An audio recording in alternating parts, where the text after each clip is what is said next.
مستر احمد، اقول لك يا عريس ولا مشيها عريس عادي.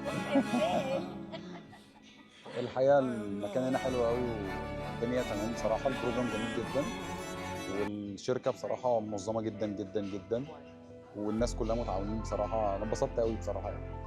أنت اتبسطت ولا إيه؟ البرنامج كان مناسب ليك؟ لا كان مناسب، كان منظم جدا بصراحة، المواعيد مظبوطة، مريح قوي، مفيهوش تعب. والفندق؟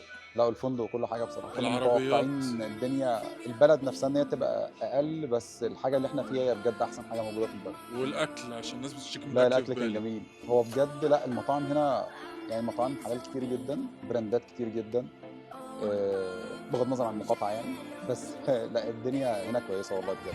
المطاعم اللي رشحناها لأ كانت أحسن مطاعم ما بجد فيش والله. مطعم فيهم مقاطعة؟ لأ ما كانش فيهم كان ولا مطعم اليوناني مقاطعة بصراحة. والتركي اليوناني والتركي والمطعم والجزيرة. بتاع الجزيرة signature ده كان كويس أوي.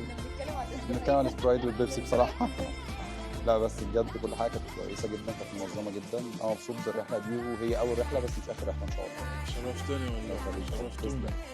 شكرا ليكم، شكرا ليكم.